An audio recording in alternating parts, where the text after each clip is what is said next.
Hello everyone, welcome to our channel DRX Deepak pharma. दोस्तों, आज की वीडियो में हम बात करने वाले हैं बायोकेमिस्ट्री यूनिट कार्बोहाइड्रेट मेटाबॉलिज्म के मोस्ट इम्पॉर्टेंट टॉपिक ग्लाइकोलाइसिस के बारे में।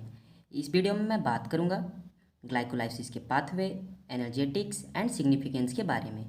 तो चलिए दोस्तों, हम समझते हैं ग्लाइकोलाइसिस है क्या। तो दोस्तों, मैं अपने चैनल पे इस बार सेकेंड सेमेस्टर की वीडियो अपलोड करने वाला हूं। तो अगर आप सेकेंड सेमेस्टर में हैं तो आप हमारे चैनल को सब्सक्राइब कर सकते हैं। तो चलिए दोस्तों, हम देखते हैं ग्लाइकोलाइसिस है क्या, पहले वो हम समझते हैं। तो during respiration process the breakdown of glucose molecule into pyruvic acid is called glycolysis.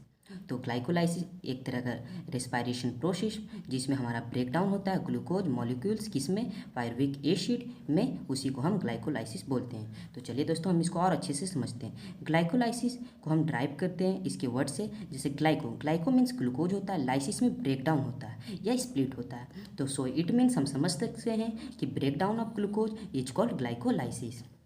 जो हमारा glycolysis was catabolic process of carbohydrate metabolism. Glycolysis एक तरह का हमारा कैटाबॉलिक प्रोसेस है कार्बोहाइड्रेट मेटाबॉलिज्म का। It is a oxidative pathway of glucose, ये oxidative pathway है ग्लूकोज का। It is also called as Embden Meyerhof Parnas, इसलिए हम इसे ईएमपी पाथवे भी बोलते हैं, क्योंकि इस ग्लाइकोलाइसिस पाथवे को 3 साइंटिस्ट ने मिलकर इंट्रोड्यूस किया था, मतलब इन्वेंट किया था। Glycolysis takes place a cytoplasm of cell. Glycolysis कहाँ पे टेक्स प्लेस होता है, तो ये हमारे साइटोप्लाज्म ऑफ सेल पे टेक्स प्लेस होता है। इसमें 2 कंडीशन होते हैं दोस्तों। ग्लाइकोलाइसिस जो है इन एनारोबिक कंडीशन में ग्लूकोज टू पायरुवेट बनाता है और एनारोबिक कंडीशन में ग्लूकोज टू लैक्टेट बनाता है। तो अब इसकी पाथवे के बारे में बात करें तो glycolysis 10 step reaction this are catalysed by 10 enzyme. ये 10 स्टेप रिएक्शन है। तो रिएक्शन ऑफ ग्लाइकोलाइसिस की बात करें तो glycolysis pathway can be divided into 3 phases। First phase energy investment phase, second phase splitting phase, third phase energy generation phase. तो ये सब रिएक्शन ऑफ ग्लाइकोलाइसिस है। दोस्तों, अब हम बात करेंगे ग्लाइकोलाइसिस साइकिल इन्वॉल्व से फ्लोइंग 10 स्टेप्स उसके बारे में। तो सबसे पहले दोस्तों क्या होता है आप उसे समझो। जो ग्लूकोज है हमारा वो ग्लूकोज 6 फॉस्फेट में कन्वर्ट होता है bye the help of enzyme hexokinase, और ग्लूकोज 6 फॉस्फेट हमारा कन्वर्ट होता है फ्रुक्टोज 6 फॉस्फेट में by the help of isomerase. Fructose 6 phosphate फिर कन्वर्ट होता है हमारा फ्रुक्टोज 1,6-20 फॉस्फेट में by the help of kinase enzyme. अब यहाँ पे फ्रुक्टोज 1,6-20 फॉस्फेट डिवाइडेड होता है 2 पार्ट में by the help of enzyme aldolase dihydroxyacetone phosphate and दूसरा ग्लिसरीन एल्डिहाइड 3 फॉस्फेट में, जहाँ पे हमारा एंजाइम होता है आइसोमरेज। और हमारा दोस्तों यहाँ पे आप देख सकते हो ग्लिसरडी एल्डिहाइड 3 फॉस्फेट जो हमारा होता है वो फिर कन्वर्ट होता है 1,3-20 phosphoglycerate by the help of enzyme dehydrogenase. अब 1,3-20 phosphate glycerate converted into 3 phosphoglycerated by the help of enzyme kinase. 3 phosphoglycerate is converted into 2-phosphoglycerate by the help of mutase enzyme. 2-phosphoglycerate converted into phosphoenol pyruvate by the help of enzyme enolase.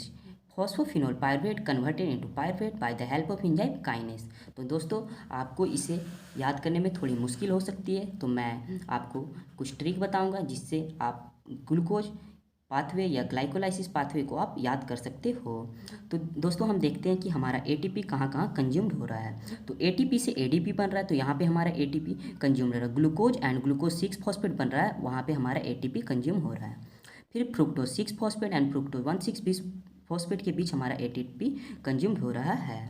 अब हमारा ATP form कहाँ कहाँ हो रहा है, तो ATP हमारा form हो रहा है ग्लिसरल्डिहाइड 3 फॉस्फेट के बीच और 1,3-20 फॉस्फोग्लिसरेट जब कन्वर्ट हो रहा है तब हमारा एटीपी फॉर्म हो रहा है। एक हमारा ATP 1,3-20 phosphoglycerate converted into 3 phosphoglycerate, वहाँ पे हमारा एटीपी फॉर्म हो रहा है। और at the last phosphoenol pyruvate converted into pyruvate, तो वहाँ पे हमारा एटीपी फॉर्म्ड हो रहा है। तो आप दोस्तों इस सभी पॉइंट्स को भी आप अपने नोट्स में या एग्जामिनेशन में इंक्लूड कर सकते हो। तो हम ट्रिक की बात करें दोस्तों कि हम इसे याद कैसे कर सकते हैं, तो दोस्तों ये बहुत ही ईजी ट्रिक्स है। गुड, इसके लिए मैं आपको अच्छे से दिखाता हूँ। Good girl friend fill glass daily by 3 pg 2 pg and play ping pong. तो गुड मतलब ग्लूकोज, जी मतलब यहाँ फिर से आया तो यहाँ ग्लूकोज 6 फॉस्फेट, यहाँ एफ है तो यहाँ फ्रुक्टोज 6 फॉस्फेट, फिर एफ आया तो फ्रुक्टोज 1,6 फॉस्फेट, फिर ये डिवाइडेड होता है, मैंने आपको बताया था, मतलब स्प्लिट होता है, तो वहाँ पे ग्लिसरॉल्डिहाइड 3 फॉस्फेट होगा और डेली से हमारा डाईहाइड्रोक्सी एसीटोन फॉस्फेट होगा। फिर बी आया दोस्तों, आप यहाँ देख सकते हो बी से हमारा 20 फॉस्फोग्लिसरेट कन्वर्ट हुआ और फिर हमारा 3 PG आया, 3 PG से हमारा कन्वर्ट हो रहा है फॉस्फोग्लिसरेट, आप समझ सकते हो 2 PG से टू फॉस्फोग्लिसरेट और पी से phosphoenol pyruvate and ping pong से आप समझ सकते हो पायरवेट। तो ये एक इजी ट्रिक है दोस्तों, आपको याद करें। तो दोस्तों ये हमने बात किया, अब हम सर इंजाइम्स को कैसे याद करेंगे। तो इंजाइम्स को याद करने के लिए बहुत ही इजी ट्रिक मैंने बताया है, हाई फद के मैक, हाई फद के मैक, आपको इस ट्रिक से याद करना। तो हाई मतलब हो जाएगा मेरा हेक्सोकाइनेस, आई मतलब आइसोमरेज, एफ मतलब फ्रुक्टोज, ए मतलब एल्डोज, डी मतलब हमारा डिहाइड्रोजनेस, के मतलब काइनेस, एम मतलब म्यूटेस, ई मतलब इनोलेस, के मतलब काइनेस। तो ये हमारा ट्रिक हुआ इंजाइम्स को याद करने का दोस्तों। तो मैंने दोनों ट्रिक्स बता दिए हैं, आप इस तरह याद कर सकते हो ग्लाइकोलाइसिस पाथवे को।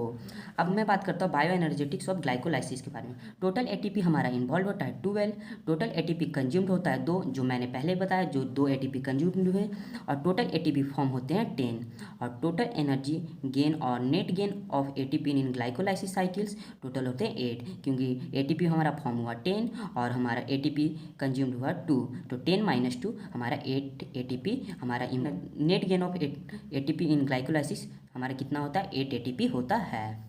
अब दोस्तों हम इसके कुछ सिग्निफिकेंस के बारे में बात कर लेते हैं कि ग्लाइकोलाइसिस पाथवे के क्या क्या सिग्निफिकेंस है। तो glucose is the main source of fuel और टिश्यू इन द बॉडी, जो ग्लूकोज है हमारा मेन सोर्स है हमारे बॉडी में। It occurs both prokaryotics and eukaryotics, ये दोनों जगह ऑकर होता है, प्रोकैरियोटिक्स में भी और यूकैरियोटिक्स में भी।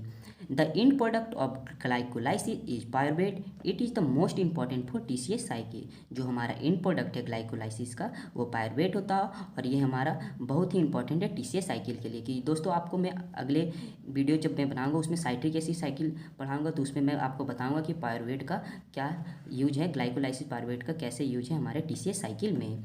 Most of the reaction steps are reversible, which are used for gluconeogenesis.